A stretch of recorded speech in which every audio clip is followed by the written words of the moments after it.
A'udzu billahi minasyaitonir rajim. Bismillahirrahmanirrahim. Wa'lam, bon. Wa'lam annahu la budda lil mukallafi. Ketemu? Ghairil mujtahidil mutlaqi minil tizamit taqlid. Bon ketemu. Wa'lam lan ngawruwana sapa sira annahu ing temen setuhune kelakuan iku la budda wajib. Aslinya tarkibnya itu la budda ora ono tempat menghindar, tidak ada jalan keluar nu asline. Tapi biasanya kalau para kiai dimaknani wajib ngoten. Terus nanti yang jatuh setelah itu ada huruf minnya, biasanya minnya ziyadah. Minil tizamit taklidi opo ngono biasanya. Wa'lam lan ngawrono sapa sira ana sune kelakuan iku la budda wajib lil mukallafi maring wong sing mukallaf ghairil mujtahidi kang duduk mujtahid al mutlaqi kang mutlak apa minil tizamit taklidi netepi taklid netepi manut limat habin maring swiji madhab muayyanin kang tertentu min madzahibil a'immati kang setengah saking pira-pira madhabe pira-pira imam al arbaati kang papat wala ya juzulan ora wenang lahu maring mukallaf opo al istidlalu ngalap dalil bil ayati kelawan piro-piro ayat Quran wal ahadithi lan piro-piro hadis di qaulihi krono dawe Allah Ta'ala walau radduhu ilar rasuli wa ila ulil amri minhum la'alimahul ladzina yastanbitunahu minhum. Akhirnya ini hubungannya kalih perang nopo sing kanjeng Nabi kalah perang Uhud surat An-Nisa kayaknya iki. Nggih. Wa ma'lumun lan iku wis den weruhi apa annalladzina temen sune wong akeh yastambitunahu kang amrih dalil ing Quran hum yo alladzina iku alladzina wong akeh ta'ahhalu kang ahli lil ijtihadi maring ijtihad duna ghairihim duduk liyane alladzina ta'ahhalu duna ghairihim duduk liyane alladzina ta'ahhalu lil ijtihad kama kaya katerangan wa kang tema iku mabsutun den jembarake fi mahallihi ing dalem panggonane ma. Jadi keterangan kitab Fawaidul Makkiyah iki kitabnya enek 7 di kitab iki 7 kitab. Kitab pertama sama kitab kedua nguk podo yang dibahas. Yang pertama jenenge Fawaidul Madaniyah, sing kedua ringkesane. Ten nggih, di kitab Fawaidul Madaniyah. Jadi keterangan ini diterangkan bahwasanya ketahuilah bahwasanya bagi setiap orang mukallaf, orang Islam yang mukallaf yang tidak berlevel mujtahid mutlak itu wajib mengikuti salah satu madhab dari 4 madhab. Eling-eling. Kita yang sering tidak tahu iki. Pertanyaannya lah sampean kritis, apa umat Islam sepakat dengan hal ini? Ya jelas tidak. Pemane zaman saiki banyak kepentingan-kepentingan nafsu-nafsu akhirnya nggak mau ngikuti madhab. Walaupun sakjane apa yang diambil, apa yang dilaksanakan oleh orang-orang Islam yang katanya tidak bermadhab itu tidak lepas dari pendapatnya salah satu dari 4 madhab. Contoh sama mau kayak sholat subuh antara kunut dan tidak kunut. Wong sing melu kunut ya pasti melu Imam Syafi'i, Imam Malik. Sing gak gawe kunut mesti melu Imam Abu Hanifah karo Ahmad bin Hambal.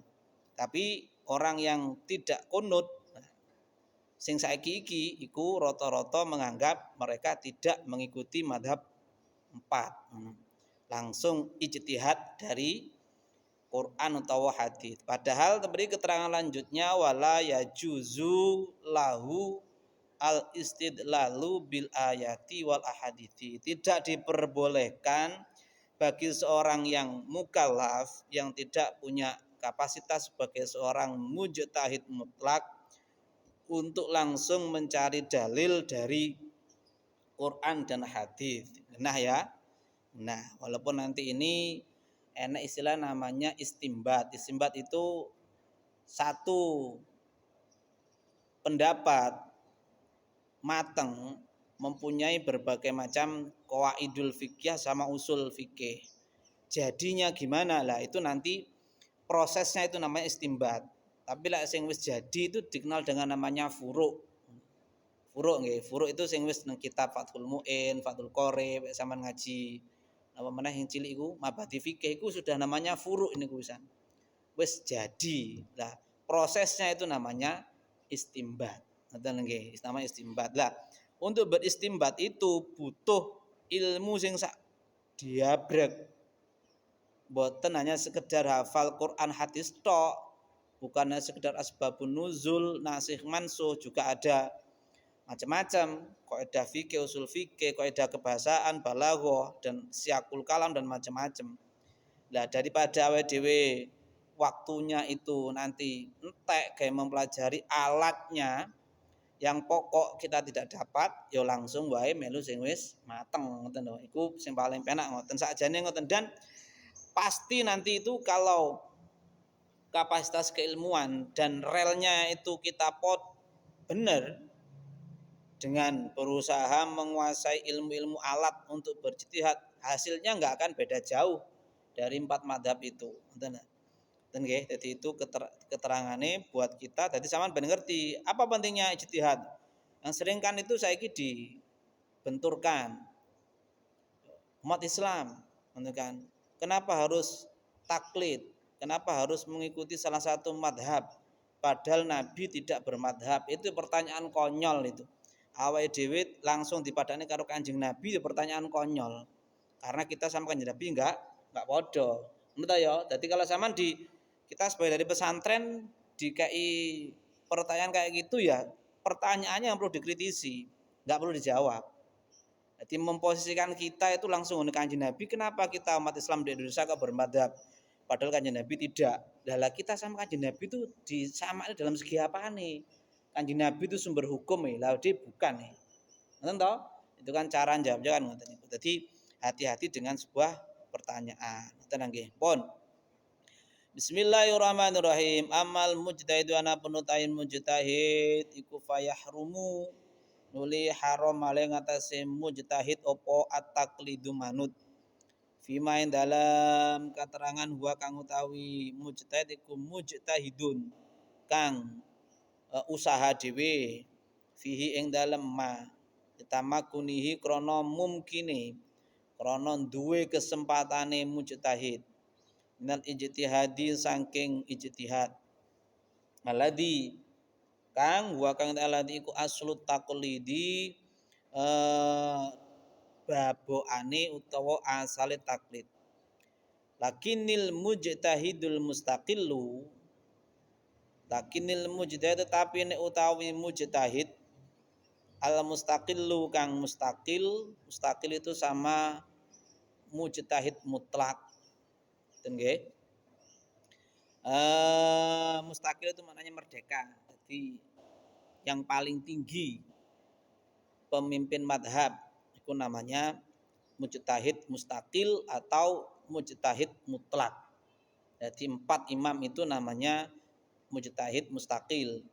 Kemudian di bawahnya ada namanya mujtahid madhab. Dalam Imam Syafi'i enten namanya Imam Ghazali. itu beliau bukan mujtahid mutlak.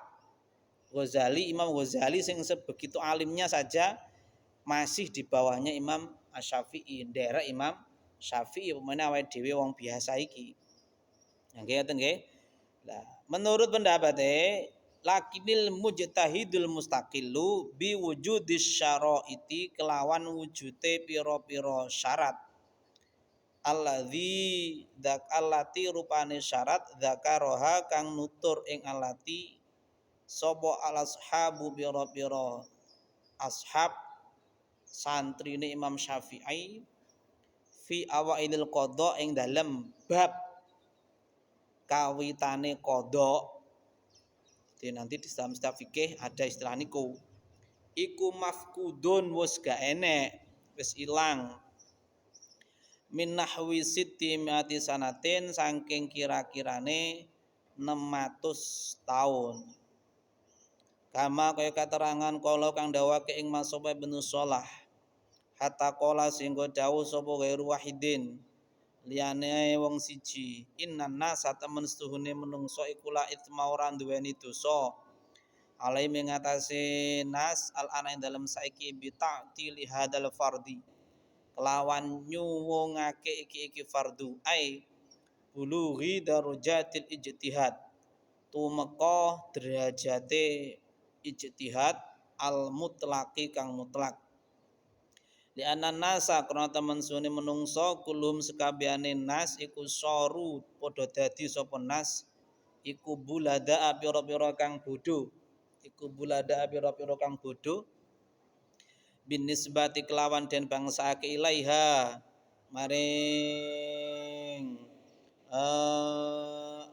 aimatil arbaah wafar dul kifayati lan utawi barang sing hukume fardu kifayah fi talabil ilmi ing dalam nyupre ilmu iku la yutawajjahu ora den tujuake apa fardul kifayah ilal balidi maring wong sing bodho. Di ngeten rentetane cerita itu ngeten.